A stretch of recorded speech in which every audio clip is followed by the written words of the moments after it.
He gave the most famous speech in sports history, and he said the award should have gone to someone else entirely. This is the story of Gale Sayers and the friendship that outlived his greatest football moments.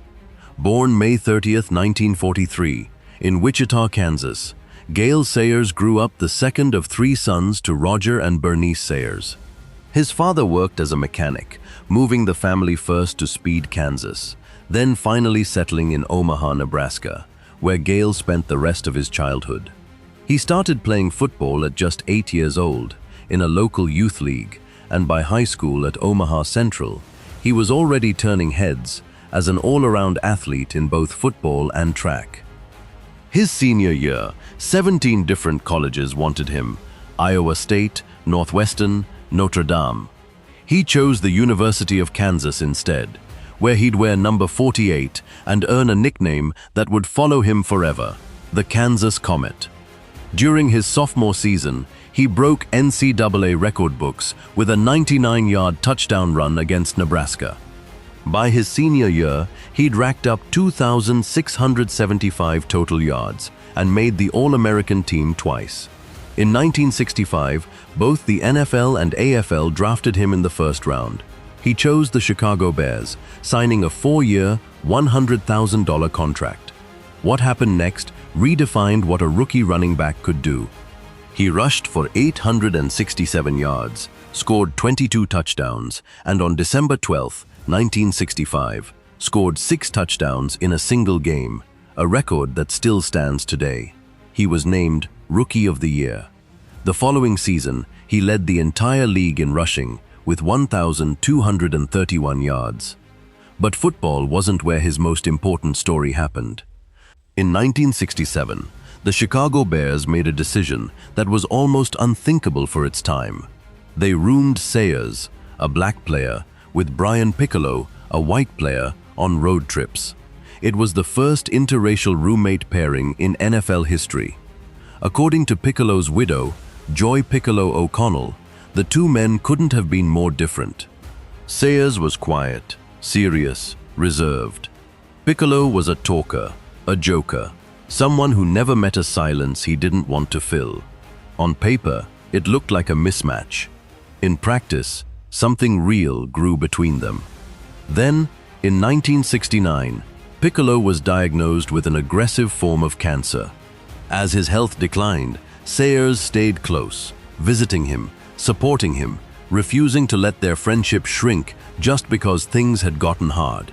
In 1970, the NFL awarded Sayers the George S. Halas Courage Award, an honor recognizing his own comeback from a devastating knee injury the year before. But when Sayers stood up to accept it, he didn't talk about himself at all. According to his own words that night, he said, "I love Brian Piccolo, and I'd like all of you to love him too. Tonight, when you hit your knees, please ask God to love him." He told the room the award should belong to Piccolo, not him. Less than a month later, Brian Piccolo passed away at just 26 years old. That speech became the emotional center of Brian's Song, a television movie so powerful it still ranked among the greatest sports films ever made, and one of the most notable guy cry films in entertainment history, according to Entertainment Weekly. It won an Emmy.